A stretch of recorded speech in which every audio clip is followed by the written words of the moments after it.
ದಾಖಲೆ ಇಲ್ಲದೆ ಇರ್ತಕ್ಕಂಥವ್ರು marks card, fake marks card ಇರ್ತಕ್ಕಂಥವ್ರು ಈ ದೇಶದ ಪ್ರಧಾನಮಂತ್ರಿ ಆಗ್ಬೋದು, ಈ ದೇಶದ ನಾವು ವೋಟರ್ ಆಗೋಕ್ಕಾಗೋದಿಲ್ಲ ಅಂತ ನಾವು ಕೇಳಬೇಕಾಗತ್ತೆ. ನಾವೇನಾದರೂ ಎಚ್ಚರ ತಪ್ಪಿದ್ರೆ ಸಂವಿಧಾನವನ್ನೇ ಬುಡಮೇಲು ಮಾಡ್ತಾರೆ ಅನ್ನೋದನ್ನು ನಿಮ್ಗೆ ಹೇಳ್ತೀನಿ. ಸಂಶಯಗಳನ್ನು ಮೂಡಿಸ್ಬೇಕು, ಅಷ್ಟೆಲ್ಲ ಮಾಡಿದ್ದಾರೆ ಭಾರತೀಯ ಜನತಾ ಪಾರ್ಟಿಯವರು. ಸಂದಿಗ್ಧವಾದ ಪರಿಸ್ಥಿತಿಯಲ್ಲಿ ನಾವು ಬಂದಿದ್ದೀವಿ, ಕವಲು ದಾರಿಯಲ್ಲಿ ನಿಂತಿದ್ದೇವೆ.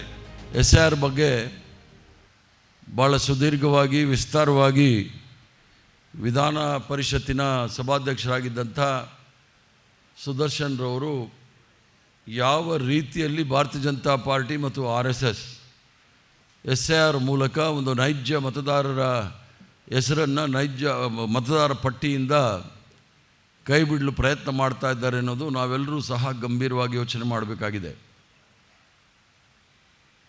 ಸುದರ್ಶನ್ ರವ್ರ ಹತ್ರ ನಾನು ಮಾತಾಡೋ ಸಂದರ್ಭದಲ್ಲಿ ಅವ್ರು ಹೇಳ್ತಾ ಇದ್ದರು, ಯಾವ ರೀತಿಯಲ್ಲಿ ಮತದಾರ ಪಟ್ಟಿಯಲ್ಲಿ ಇವರು ಕೈ ಬಿಡ್ತಾ ಇದ್ದಾರೆ ಅಂಥೇಳಿ.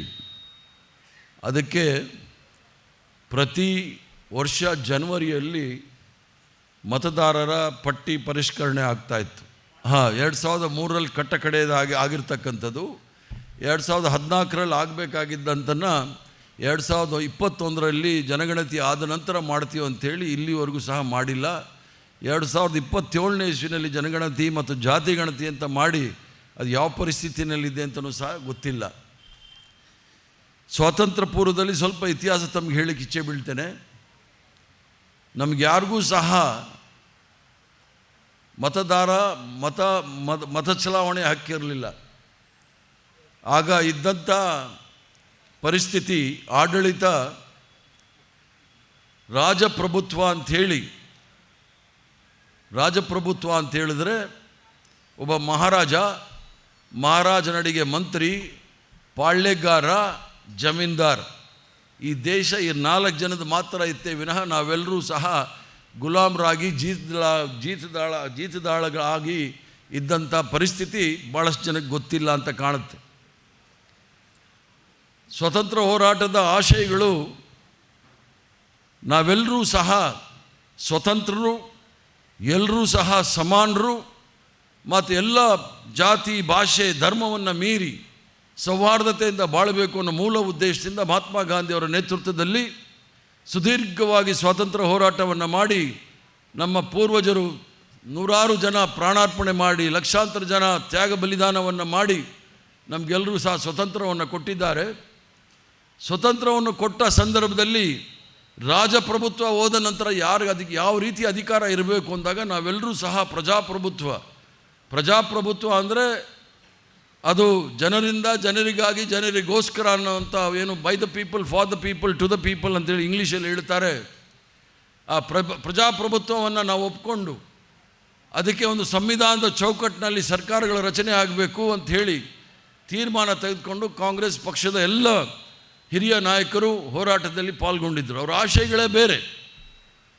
ಅದರಲ್ಲಿ ಬಾಬಾ ಸಾಹೇಬ್ ಭೀಮರಾವ್ ಅಂಬೇಡ್ಕರ್ ಅವರು ಕಾಂಗ್ರೆಸ್ ಪಕ್ಷದ ವಿರುದ್ಧವಾಗೇ ಇದ್ರೂ ಸಹ ಅವರನ್ನು ನಾವು ಸಂವಿಧಾನ ಸಮಿತಿಯ ಅಧ್ಯಕ್ಷರನ್ನಾಗಿ ಮಾಡಿ ಈ ಒಂದು ಸಂವಿಧಾನ ಸುದೀರ್ಘವಾಗಿ 2 ವರ್ಷ 11 ತಿಂಗಳು 18 ದಿವಸಗಳ ಕಾಲ ಸುದೀರ್ಘವಾಗಿ ಚರ್ಚೆ ಮಾಡಿ 395 ಅನುಚ್ಛೇದ ಅಂದರೆ ಆರ್ಟಿಕಲ್ನೆಲ್ಲ ಮಾಡಿ ಎಲ್ಲ ಜನಸಮುದಾಯ, ಎಲ್ಲ ರಾಷ್ಟ್ರದ ಮೂಲೆಗಳಲ್ಲಿರ್ತಕ್ಕಂಥ ಎಲ್ರಿಗೂ ಸಹ ಈ ಒಂದು ಪ್ರಜಾಪ್ರಭುತ್ವದ ಆಶಯಗಳ ಅನುಕೂಲ ಆಗಬೇಕು ಅನ್ನೋ ಮೂಲ ಉದ್ದೇಶದಿಂದ ಈ ಒಂದು ಸಂವಿಧಾನವನ್ನು ಸುದರ್ಶನ್ ಅವರು ಹೇಳಿದಾಗೆ ನಾವೇ ಅರ್ಪಿಸ್ಕೊಂಡಿದ್ವಿ.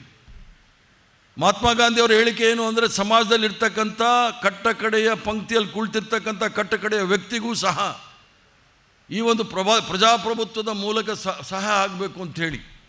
ನಾನು ಮೊನ್ನೆಯೂ ಸಹ ಬೆಂಗಳೂರು ನಗರದಲ್ಲಿ ಭಾಷಣ ಮಾಡಿದೆ. ಮಹಾತ್ಮ ಗಾಂಧಿ ಅವ್ರು ಏನು ಹೇಳಿದ್ರು ಅಂದರೆ, ಬಡತನ ನಿರ್ಮೂಲನೆ ಮಾಡಿ ಅಂತ ಅವ್ರು ಹೇಳ್ತಾ ಇರಲಿಲ್ಲ.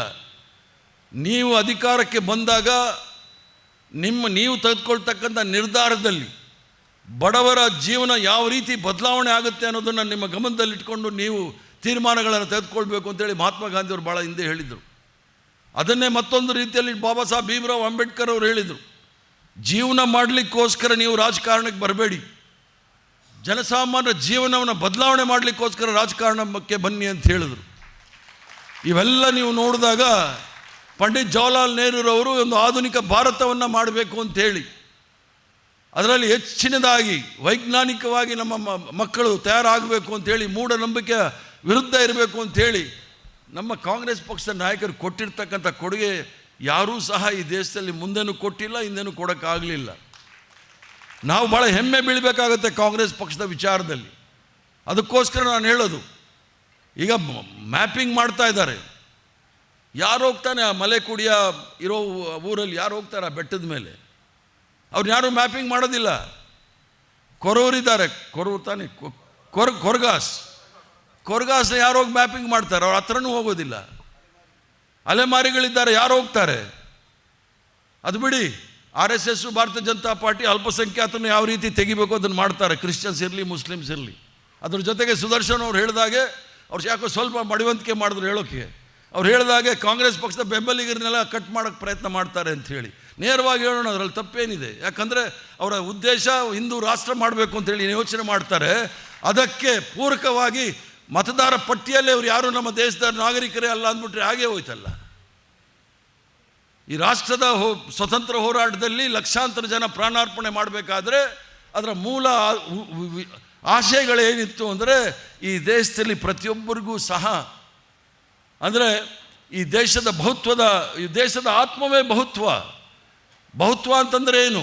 ಎಲ್ಲ ಧರ್ಮ, ಎಲ್ಲ ಜಾತಿ, ಎಲ್ಲ ಭಾಷೆ, ಎಲ್ಲ ಪ್ರಾಂತ್ಯಗಳು ಒಟ್ಟಾಗಿ ನಾವು ಬದುಕ್ತಕ್ಕಂಥದ್ದೇ ಬಹುತ್ವ ಅನ್ನೋದನ್ನು ನಮ್ಮ ಹಿರಿಯರು ಹೇಳ್ಕೊಟ್ಟಿದ್ದಾರೆ. ಇದೇ ವೇದಿಕೆಯಲ್ಲಿ ನಮ್ಮ ಇದಿನೊಬ್ಬನವರಿದ್ದರು. ಅಲ್ಲಿಂದನೇ ನಾನು ಕುವೆಂಪುರವರ ಕವನ ಓದೋಕ್ಕೆ ಪ್ರಾರಂಭ ಮಾಡಿದ್ದು.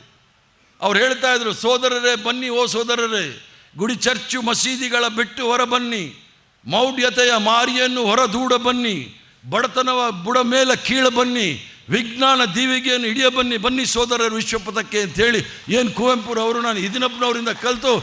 ಸೊ ಇಂಥ ದಕ್ಷಿಣ ಕನ್ನಡ ಜಿಲ್ಲೆಯಲ್ಲಿ ಬುದ್ಧಿವಂತರಿರ್ತಕ್ಕಂಥ ಜಿಲ್ಲೆ, ಪ್ರಬುದ್ಧರಿರ್ತಕ್ಕಂಥ ಜಿಲ್ಲೆ, ಇಲ್ಲಿ ಭಾರತೀಯ ಜನತಾ ಪಾರ್ಟಿಯವರು RSS ಅವರು ಬಂದು, ಇದೇ ಕುದ್ಮಲ್ ರಾಯರು ತಗೊಳ್ಳಿ, ಇದು ಏನು ಪುರಭವನದ ಹೆಸರಲ್ಲಿ ಸಾಮಾಜಿಕ ನ್ಯಾಯದ ಬಗ್ಗೆ ಮತ್ತು ದಲಿತರ ಬಗ್ಗೆ ಕಾಳಜಿ ವಹಿಸಿ ಅವ್ರಿಗೆಲ್ಲರಿಗೂ ಸಹ ಶಿಕ್ಷಣವನ್ನು ಕೊಡಬೇಕು ಅಂತೇಳಿ ಮೂಲ ಉದ್ದೇಶದಿಂದ ಮಾಡಿದ್ರಲ್ಲ. ಇಂಥೆಲ್ಲ ಇತಿಹಾಸವನ್ನು ಇಟ್ಕೊಂಡು ನಾವು ಯಾಕೋ ಮಡಿವಂತಿಕೆರಾಗ್ತಾ ಇದ್ದೀವಿ. ನಾವು ಮುಂದೆ ನಿಂತು ನಮ್ಮ ಜವಾಬ್ದಾರಿ, ಅಧಿಕಾರ ಅಲ್ಲ ಕಾಂಗ್ರೆಸ್ ಪಕ್ಷ ಅನ್ನೋದು ಜವಾಬ್ದಾರಿ, ನಮ್ಮೆಲ್ಲರ ಜವಾಬ್ದಾರಿ. ಈ ದೇಶದ ಪ್ರತಿಯೊಬ್ಬ ನಾಗರಿಕ ಈ ಭಾರತದ ನಾಗರಿಕ ಅಂತ ಹೇಳ್ತಕ್ಕಂಥ ಧೈರ್ಯವನ್ನು ನಾವು ತುಂಬಬೇಕಾಗುತ್ತೆ. ಯಾರಾದರೂ ಬಂದು ಈ ದೇಶದ ನಾಗರಿಕ ಇವರಲ್ಲ, ಅವರಲ್ಲ, ಇವ್ರ ಧರ್ಮ ಬೇರೆ, ಇವ್ರ ಧರ್ಮ ಬಂದರೆ ಅವ್ರನ್ನ ಗಟ್ಟಿಯಾಗಿ ನಾವು ವಿರೋಧ ಮಾಡಬೇಕಾಗುತ್ತೆ. ಅದೇ ಕಾಂಗ್ರೆಸ್ ಪಕ್ಷದ ಸಿದ್ಧಾಂತ ಅಂತ ನಾನು ಹೇಳಲಿಕ್ಕೆ ಇಚ್ಛೆ ಬೀಳ್ತೇನೆ. ಅದಕ್ಕೆ ಭಯ ಬೀಳೋದು ಬೇಕಾಗಿಲ್ಲ. ಈ ದೇಶ ಕಟ್ಟಿರ್ತಕ್ಕಂಥವ್ರು ಕಾಂಗ್ರೆಸ್ ಪಕ್ಷದವರು. ಭಾರತ ದೇಶದ ಪರಿಕಲ್ಪನೆ ಬಂದಿರತಕ್ಕಂಥದ್ದು ಮಹಾತ್ಮ ಗಾಂಧಿಯವ್ರದ್ದು. ಇಲ್ಲಾಂದರೆ 560 ರಾಜ ಮಹಾರಾಜರಿದ್ದಂಥ ಈ ದೇಶ ಭಾರತ ದೇಶ ಆಗಿರಲಿಲ್ಲ. ಮೈಸೂರು ಮಹಾರಾಜರು, ಆರ್ಕಾಟ್ ಮಹಾರಾಜರು, ತ್ರಿವಂಡ್ರಂ ಮಹಾರಾಜರು, ನಿಜಾಮರು, ಛತ್ರಪತಿ ಶಿವಾಜಿ, ಮಾಲ್ಡಾದಲ್ಲಿ ಅವರು, ಭೋಪಾಲ್ ಮಹಾರಾಜ, ಇಡೀ ದೇಶದಲ್ಲಿ ಪಟೌಡಿ ಅಂತ ಕ್ರಿಕೆಟ್ ಪ್ಲೇಯರ್ ಇದ್ದರು, ಅವರು ಕೂಡ ಮಹಾರಾಜರಾಗಿದ್ದರು. 560 ರಾಜ ಮಹಾರಾಜರನ್ನ ಅವ್ರನ್ನೆಲ್ಲ ಒಗ್ಗೂಡಿಸಿ ನಾವು ಗಣರಾಜ್ಯರಾಗಬೇಕು ಅಂಥೇಳಿ ಈ ದೇಶಕ್ಕೆ ಸ್ವತಂತ್ರ ಕೊಟ್ಟುಬಿಟ್ಟು ಯಾವ ರೀತಿ ನಡಿಬೇಕು ಅಂದರೆ ಅದನ್ನು ಮುಗಿಸ್ಲಿಕ್ಕೆ ಹೋಗ್ತಾ ಇದ್ದಾರೆ. ತದನಂತರ ಬ್ರಿಟಿಷರು ಬಂದ ಮೇಲೆ ಒಂದು ಆಯಿತು, ಯಾರು ಕಂದಾಯ ಕಟ್ತಾರೆ, ಯಾರು ಜಮೀನ್ದಾರಿದ್ದಾರೆ, ಯಾರು ಬ್ರಿಟಿಷ್ ಸರ್ಕಾರದಲ್ಲಿ ಸಂಬಳ ತಗೊಳ್ತಾರೆ, ಅವ್ರಿಗೆ ಮಾತ್ರ ಮತದಾನದ ಹಕ್ಕು. ಇವೆಲ್ಲ ಬದಲಾವಣೆ ಮಾಡಿ ಈ ದೇಶ ಅಂತ ಹೇಳಿದ ಮೇಲೆ, ನಮ್ಮ ದೇಶ ಅಂದಮೇಲೆ ಎಲ್ಲರಿಗೂ ಸಹ ಹಕ್ಕಿದೆ ಅಂಥೇಳಿ ತೋರಿಸ್ಕೊಟ್ಟಿದ್ದೆ ಕಾಂಗ್ರೆಸ್ ಪಕ್ಷ. ಕಾಂಗ್ರೆಸ್ ಪಕ್ಷ 1947ನೇ ಇಸ್ವಿನಲ್ಲಿ ಎಲ್ಲ ಹಕ್ಕನ್ನು ಕೊಟ್ಟಿತ್ತು ಅಂತ. ಅಮೇರಿಕ ರಾಷ್ಟ್ರ 1964ನೇ ಇಸ್ವಿನಲ್ಲಿ ಎಲ್ರಿಗೂ ಸಹ ಮತದಾನದ ಹಕ್ಕನ್ನು ಕೊಟ್ಟಿದ್ದು. ಅದು ಮಾರ್ಟಿನ್ ಲೂಥರ್ ಕಿಂಗ್ ಅವರು ಅದಕ್ಕೆ ಹೋರಾಟ ಮಾಡಿ ಅವ್ರನ್ನ ಕಡೆಗೆ ಕೊಲೆ ಕೂಡ ಮಾಡಾಕ್ಬಿಟ್ರು. ಆದ್ದರಿಂದ ಬಡವರ ಪರ ಧ್ವನಿ ಎತ್ತವ್ರಿಗೆಲ್ರಿಗೂ ಸಹ ಅಷ್ಟು ಸುಲಭವಾಗಿ ಈ ಸಮಾಜದಲ್ಲಿ ಬಿಡೋದಿಲ್ಲ. ಆದ್ದರಿಂದ ಕಾಂಗ್ರೆಸ್ ಪಕ್ಷದ ಒಂದು ಪವಿತ್ರವಾದ ಪಕ್ಷದ ತಾವೆಲ್ಲರೂ ಸಹ ಸದಸ್ಯರಾಗಿ ಏನು ಈಗ ಭಾರತೀಯ ಜನತಾ ಪಾರ್ಟಿ ಒಂದು ಷಡ್ಯಂತ್ರವನ್ನು ಮಾಡ್ತಾ ಇದ್ದಾರೆ, ಅದರ ವಿರುದ್ಧ ಭಾಳ ಎಚ್ಚರ ವಹಿಸಿ ಜನಸಾಮಾನ್ಯರ ಮಧ್ಯೆ ಇದೊಂದು ಸ್ವತಂತ್ರ ಹೋರಾಟ ಅಂತಲೇ ತಿಳ್ಕೊಳ್ಳಿ. ಜನಸಾಮಾನ್ಯರ ಮಧ್ಯೆ ಇದ್ದು ಏನಪ್ಪ ನಾನು BLA BO BLA 2 ಆದರೆ ನನಗೇನು ಸಿಗುತ್ತೆ ಅನ್ನೋದು ಯೋಚನೆ ಮಾಡಬೇಡಿ. ಈ ದೇಶ ಉಳ್ಕೊಳ್ಬೇಕಾದ್ರೆ ಈ ಕಾಂಗ್ರೆಸ್ ಪಕ್ಷದ ಸೇವೆ ಮೂಲಕನೇ ದೇಶನ ಉಳಿಸ್ಬೇಕಾಗುತ್ತೆ ವಿನಃ ಅಧಿಕಾರ ಬದಲ ಬಿಟ್ಬಿಡಿ. ಯಾಕಂದರೆ ಭಾಳ ಸಂದಿಗ್ಧವಾದ ಪರಿಸ್ಥಿತಿಯಲ್ಲಿ ನಾವು ಬಂದಿದ್ದೀವಿ, ಕವಲು ದಾರಿಯಲ್ಲಿ ನಿಂತಿದ್ದೇವೆ. ಆದ್ದರಿಂದ ನಾವೆಲ್ಲರೂ ಸಹ ಯೋಚನೆ ಮಾಡಬೇಕು. ಈ ಒಂದು ಮತ ಪರಿಷ್ಕರಣೆ ಮಾಡೋ ಸಂದರ್ಭದಲ್ಲಿ ನಾವೇನಾದರೂ ಎಚ್ಚರ ತಪ್ಪಿದ್ರೆ ಸಂವಿಧಾನವನ್ನೇ ಬುಡಮೇಲು ಮಾಡ್ತಾರೆ ಅನ್ನೋದನ್ನು ನಿಮ್ಗೆ ಹೇಳ್ತೀನಿ. ವೆಸ್ಟ್ ಬೆಂಗಾಲಲ್ಲಿ ನಾನಲ್ಲಿ ಚುನಾವಣೆ ಉಸ್ತುವಾರಿ ವಹಿಸಿದ್ದೆ. ತೃಣಮೂಲ್ ಕಾಂಗ್ರೆಸ್ ಮಮತಾ ಬ್ಯಾನರ್ಜಿ ಅವ್ರದ್ದು ಕಾಂಗ್ರೆಸ್ಗೂ ಮತ್ತು BJPಗೂ ವ್ಯತ್ಯಾಸ 35 ಲಕ್ಷ. 35 ಲಕ್ಷದಲ್ಲಿ 27 ಲಕ್ಷ ಅಡ್ಜುಡಿಕೇಷನಲ್ಲಿ ಇಟ್ಟಿದ್ದಾರೆ. ಅಂದರೆ ಮ್ಯಾಪಿಂಗ್ ಮಾಡಿ ಅವ್ರು ಯಾರು ಅನುಮಾನಾಸ್ಪದವಾದ ವ್ಯಕ್ತಿಗಳು ಅಂತೇಳಿ 27 ಲಕ್ಷ ಇಟ್ಟಿದ್ದಾರೆ. ಗೆದ್ದಿರೋದು 35 ಲಕ್ಷದಲ್ಲಿ 27 ಲಕ್ಷ ಅದು ಸಸ್ಪೆಂಡಲ್ಲಿ ಇಟ್ಟಿದ್ದಾರೆ ಆ ಲಿಸ್ಟು. ಅಂದರೆ ಗೆದ್ದಿರೋದು 8 ಲಕ್ಷ. 8 ಲಕ್ಷಕ್ಕೆ 10 ಲಕ್ಷ ಮತದಾನವನ್ನು ಒಂದು ತಿಂಗಳಲ್ಲಿ ಸೇರಿಸಿದರು. ಇಷ್ಟೊಂದು ಷಡ್ಯಂತ್ರಗಳನ್ನು ಮೋಸ ಮಾಡ್ತಾರೆ ಅಂದರೆ ಭಾರತೀಯ ಪಾರ್ಟಿಯವ್ರು ಬಂದಾಗ ಹೇಳೋರು ಪಾರ್ಟಿ ವಿತ್ ಡಿಫರೆನ್ಸ್ ಅಂಥೇಳಿ. ಇದೇ ಡಿಫರೆನ್ಸ್. ಪ್ರಜಾಪ್ರಭುತ್ವದಲ್ಲಿ ನಂಬಿಕೆ ಇಲ್ಲ, ಸಂವಿಧಾನದಲ್ಲಿ ನಂಬಿಕೆ ಇಲ್ಲ, ತ್ರಿವರ್ಣ ಧ್ವಜದ ಬಗ್ಗೆ ಗೌರವ ಇಲ್ಲ. ಇವರು ನಮ್ಮನ್ನು ಆಳ್ಲಿಕ್ಕೆ ಹೊರಟಿದ್ದಾರೆ. ಆದ್ದರಿಂದ ತಾವೆಲ್ಲರೂ ಸಹ ಎಚ್ಚರ ವಹಿಸಬೇಕಾಗಿದೆ. ನನ್ನ ಕಳಕಳಿಯ ಮನವಿ ಏನು ಅಂತ ಹೇಳಿದರೆ, BLOಗಳು ಸುದರ್ಶನ್ ಅವ್ರು ಹೇಳಿದಾಗೆ ಮ್ಯಾಪಿಂಗ್ ಅಂದರೆ ದೊಡ್ಡ ವಿಚಾರ ಅಲ್ಲ. ಈ ಒಂದು ಗ್ರಾಮದಲ್ಲಿ ಎಷ್ಟು ಜನ ಇದ್ದಾರೆ ಅನ್ನೋದು ಹೇಳ್ತಾರೆ. ಗ್ರಾಮ ಪಂಚಾಯತಿನಲ್ಲಿ ಅಷ್ಟು ಸುಲಭವಾಗಿ ಯಾರನ್ನೂ ಬಿಡೋಕ್ಕಾಗೋದಿಲ್ಲ. ನಗರ ಪಟ್ಟಣಗಳಲ್ಲಿ ಆ ಕೆಲಸಗಳು ಮಾಡೋಕ್ಕೆ ಹೊರಟಿದ್ದಾರೆ. ಆದ್ರೂ ಸಹ ಜಾಗೃತರಾಗಿ ಯಾರ್ದು ಹೆಸರು ಮ್ಯಾಪಿಂಗಲ್ಲಿ ಬಂದಿಲ್ಲ ಅದನ್ನು ನಾವು ಹುಡುಕಬೇಕಾಗತ್ತೆ. BLO ಜೊತೆ BLA 1 BLA 2 ಕೂಡ ಮಾಡಿದ್ದಾರೆ. ಆದ್ದರಿಂದ ದಯವಿಟ್ಟು ಏನು ಸುದರ್ಶನ್ ಅವ್ರು ಹೇಳಿದ್ದಾರೆ, 30ನೇ ತಾರೀಕಿನಿಂದ BLOಗಳು ಪ್ರತಿ ಮನೆಗೆ ಹೋಗಿ ಎನ್ಯುಮರೇಷನ್ ಫಾರಮ್ ಅಂತೇಳಿ 2 ಫಾರಮ್ ಕೊಡ್ತಾರೆ. 2 ಫಾರಮ್, ಒಂದನ್ನು ಸಂಪೂರ್ಣವಾಗಿ ಅದನ್ನು ಭರ್ತಿ ಮಾಡಿ, ಒಂದು ಫಾರಮ್ ನೀವೇ ಇಟ್ಕೊಳ್ಬೇಕು, ಒಂದು ಫಾರಮ್ ಅವರು BLO ತೊಗೊಂಡು ಹೋಗ್ತಾರೆ. ಮುಂದೆ ಅವರು ಮ್ಯಾಪಿಂಗ್ ಆದ ನಂತರ ಒಂದು ಸಂಪೂರ್ಣವಾದ ಡ್ರಾಫ್ಟ್ ಲಿಸ್ಟ್ ಬಂದಾಗ ನಿಮ್ಮ ಹೆಸರು ಬರಲಿಲ್ಲ ಅಂದರೆ ನೀವು ಏನು ಅಕ್ನಾಲೇಜ್ಮೆಂಟ್ ಕೊಟ್ಟಿರ್ತಾರೆ ಅದನ್ನು ತೆಗೆದುಕೊಂಡು ಹೋಗಿ ನಾವು ತೋರಿಸ್ಬೇಕಾಗತ್ತೆ ಇದು ತಪ್ಪು ಸರಿ ಅಂಥೇಳಿ. ಅದಲ್ಲದೆ ಅವರು ಕೆಲವು ಎಷ್ಟು ಕನ್ಫ್ಯೂಷನ್ ಅಂದರೆ ಸಂಶಯಗಳನ್ನು ಮೂಡಿಸ್ಬೇಕು ಅಷ್ಟೆಲ್ಲ ಮಾಡಿದ್ದಾರೆ ಭಾರತೀಯ ಜನತಾ ಪಾರ್ಟಿಯವರು. ಈಗ ಕೂಲಿ ಕಾರ್ಮಿಕರು ಇರ್ತಾರೆ, ಅವ್ರು ಎಲ್ಲಿಂದ ಅವ್ರು ಯಾವ ದಾಖಲೆಗಳನ್ನ ಇಟ್ಕೊಂಡಿರ್ತಾರೆ, ರೈತರು ಯಾವ ದಾಖಲೆಗಳನ್ನ ಇಟ್ಕೊಂಡಿರ್ತಾರೆ, ಕಾರ್ಮಿಕರು ಯಾವ ದಾಖಲೆಗಳನ್ನ ಇಟ್ಕೊಂಡಿರ್ತಾರೆ, ಅಲೆಮಾರಿಗಳು ಯಾವ ದಾಖಲೆಗಳನ್ನ ಇಟ್ಕೊಂಡಿರ್ತಾರೆ, ಇವೆಲ್ಲವೂ ಸಹ ಸಂಕಷ್ಟದಲ್ಲಿ ಇರ್ತಕ್ಕಂಥ ಈ ದೇಶದಲ್ಲಿ ಹುಟ್ಟಿದ ಮೇಲೆ ಅವರು ಈ ದೇಶದ ನಾಗರಿಕರು. ಯಾವುದೇ ದಾಖಲೆ ಇರ್ಬೋದು, ದಾಖಲೆ ಇಲ್ಲದೆ ಇರ್ತಕ್ಕಂಥವ್ರು ಫೇಕ್ ಮಾರ್ಕ್ಸ್ ಕಾರ್ಡ್ ಇರ್ತಕ್ಕಂಥವ್ರು ಈ ದೇಶದ ಪ್ರಧಾನಮಂತ್ರಿ ಆಗ್ಬೋದು, ಈ ದೇಶದಲ್ಲಿ ನಾವು ವೋಟರ್ ಆಗೋಕ್ಕಾಗೋದಿಲ್ವ ಅಂತ ನಾವು ಕೇಳಬೇಕಾಗತ್ತೆ. ಆದ್ದರಿಂದ ತಾವು ಯೋಚನೆ ಮಾಡಬೇಕಾಗತ್ತೆ. ನಮ್ಮ ಮುಂದೆ ದೊಡ್ಡ ಸವಾಲೇ ಇದೆ. ದೊಡ್ಡ ಸವಾಲು ಏನು ಅಂತ ಹೇಳಿದ್ರೆ, ಈ ದೊಡ್ಡ ಸವಾಲು ನಮ್ಮ ಹಕ್ಕನ್ನು ಮೊಟ್ಟುಗೊಳಿಸಲಿಕ್ಕೆ ಪ್ರಯತ್ನ ಮಾಡ್ತಾ ಇದ್ದಾರೆ ಭಾರತೀಯ ಜನತಾ ಪಾರ್ಟಿಯವರು. ಪ್ರತಿಯೊಬ್ಬ ಕಾಂಗ್ರೆಸ್ ಕಾರ್ಯಕರ್ತರು ಸಹ ತಮ್ಮ ಊರು, ಕೇರಿ, ಹಳ್ಳಿ, ಗ್ರಾಮ ಎಲ್ಲ ಕಡೆ ಹೋಗಿ ತಮ್ಮ ಸ್ನೇಹಿತರು, ಅಕ್ಕಪಕ್ಕದಲ್ಲಿರೋರು, ಸಂಬಂಧಿಕರು ಯಾರದೇ ಕೂಡ ಹೆಸರು ಬಿಡದಾಗೆ ತಾವೆಲ್ಲರೂ ಸಹ ನೋಡ್ಕೊಳ್ಬೇಕಾಗತ್ತೆ. ಅದಕ್ಕೋಸ್ಕರನೇ ಹಿಂದೆ ಏನು DK ಶಿವಕುಮಾರ್ ಅವರಿದ್ದರು ಅಧ್ಯಕ್ಷರಾಗಿ, ಅವರು ಸುದರ್ಶನ್ ಅವರ ನೇತೃತ್ವದಲ್ಲಿ ಒಂದು ಕಮಿಟಿ ಮಾಡಿದ್ದಾರೆ. ಅವ್ರು ಕೊಡ್ತಕ್ಕಂಥ ಎಲ್ಲ ನಿರ್ದೇಶನಗಳನ್ನು ಚಾಚು ತಪ್ಪದೆ ನೀವು ಮಾಡಬೇಕಾಗುತ್ತೆ. ನಮಗೇನು ಅಭ್ಯಂತರ ಇಲ್ಲ, ನೀವು SIR ಮಾಡಿ, ನಕಲಿ ಓಟ್ ಯಾರ್ಯಾರಿದ್ದಾರೆ ಅವ್ರನ್ನ ತೆಗಿರಿ. ಹೆಚ್ಚಿನ ನಕಲಿ ಓಟ್ ಇರೋದೇ ಭಾರತೀಯ ಜನತಾ ಪಾರ್ಟಿ RSS ಅವ್ರದ್ದು, ಅವ್ರನ್ನ ತೆಗಿರಿ, ಭಾಳ ಸಂತೋಷ. ಅದ್ರ ಜೊತೆಗೆ ಡಬಲ್ ಇರುತ್ತೆ, ಅದನ್ನು ತೆಗಿರಿ. ಆದರೆ ಸುದರ್ಶನ್ ಅವರು ಹೇಳಿದಾಗೆ ಒಬ್ಬ ನೈಜ ಮತದಾರರನ್ನು ಓಟನ್ನು ಎಲ್ಲೂ ಸಹ ಕದೀಲಿಕ್ಕೆ ಹೋಗಬೇಡಿ. ನಾವು ಓಟ್ ಚೋರಿ ಅಂತ ರಾಹುಲ್ ಗಾಂಧಿ ಅವರು ಹೇಳ್ತಾ ಇದ್ರು. ಈಗ ಮೊನ್ನೆ ತಾನೇ ಮೀನಾಕ್ಷಿ ನಟರಾಜನ್ ಅವರ ರಾಜ್ಯಸಭಾ ಚುನಾವಣೆ ಆದರೆ ಅದು ಓಟ್ ಚೋರಿ ಅಲ್ಲ, ಸೀಟ್ ಚೋರಿನೇ ಮಾಡ್ಕೊಂಡು ಹೋಗ್ಬಿಟ್ಟಿದ್ದಾರೆ. ನೀವೇನು ಕೂತಿದ್ದೀರಲ್ಲ ಸೀಟು, ಅದನ್ನೇ ಚೋರಿ ಮಾಡ್ಕೊಂಡು ಹೋಗಿದ್ದಾರೆ. ಇದನ್ನು ನಾವು ಯೋಚನೆ ಮಾಡಬೇಕಾಗುತ್ತೆ. ಆದ್ದರಿಂದ ಮತ ಕಳ್ಳತನ ಈಗ ಹೊಸದಾಗಿ ಪ್ರಾರಂಭ ಮಾಡಿದ್ದಾರೆ. ಯಾಕಂದರೆ ಇದೇನು ಹೊಸದಲ್ಲ, ನಾನು ಹೇಳುವಾಗ ಯಾರೂ ಕೇಳ್ತಾಯಿಲ್ಲ. 25 ವರ್ಷ ನಾನು ಹೇಳ್ಕೊಂಡೇ ಬಂದಿದ್ದೀನಿ. ಬೆಂಗಳೂರು ನಗರದಲ್ಲಿ ಚುನಾವಣೆ ಆಗುವಾಗ ಕಾಂಗ್ರೆಸ್ ಪಕ್ಷದ ಎಲ್ಲೆಲ್ಲಿ ಮತ ಇದೆ, ಸ್ಲಮ್ ಇರ್ಬೋದು, ಅಲ್ಪಸಂಖ್ಯಾತ ಇರ್ಬೋದು, ಆ ರಿಟರ್ನಿಂಗ್ ಆಫೀಸರ್ ಬೆಳಿಗ್ಗೆ ಬಂದು 7 ಗಂಟೆಗೆ ಒಂದು ಗೀಟ್ ಎಳೆದ್ಬಿಡೋನು, ಇದು ಡಿಲೀಟೆಡ್ ಅಂತ. ಕೆಂಪು ಗೀಟ್ ಎಳೆದ್ಬಿಡೋ. ನೋಡಿ, ಇವರು ಸೀನಿಯರ್ ಆಗಿದ್ದಾರೆ, ಗೊತ್ತಿದೆ, ಅವ್ರು ಯಾರಿಗೂ ಹೇಳ್ಕೊಟ್ಟಿಲ್ಲ, ನನಗೆ ಹೇಳ್ಕೊಡ್ತಾ ಇದ್ದಾರೆ ಈಗ. ಅದು ಯಾರು ಪ್ರೊಟೆಸ್ಟು ಮಾಡಲಿಲ್ಲ. ಆ ಪ್ರೊಟೆಸ್ಟ್ ಮಾಡಲಿಲ್ಲ, ಇವತ್ತು ಈ ಮಟ್ಟಕ್ಕೆ ಬಂದುಬಿಟ್ಟಿದ್ದಾರೆ. ಭಾಳ ಸುಲಭ ಇವ್ರನ್ನೆಲ್ಲ ನಾವು ಮೂರ್ಖರನ್ನಾಗಿ ಮಾಡೋಕ್ಕೆ ಅಂತ ಹೇಳಿ.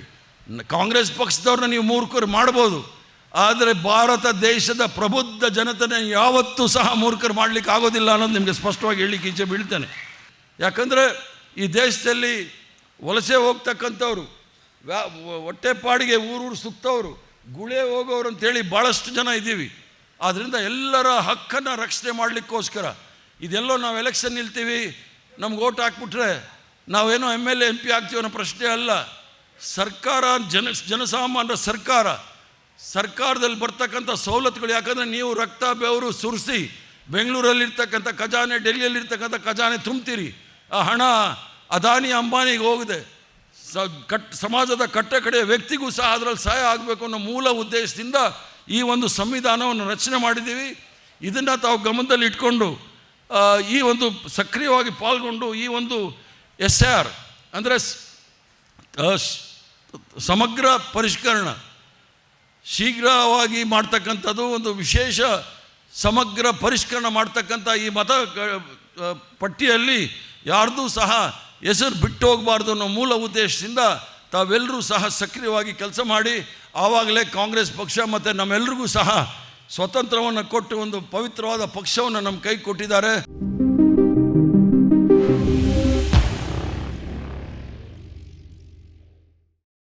ಈ ಕಾರ್ಯಕ್ರಮದ ಪ್ರಾಯೋಜಕರು Gadiyar group of companies, specialised in piling and shoring, engineering consultancy, firefighting, steel structures, real estate. Office, SIT Tower, Silicon Oasis, Dubai, UAE.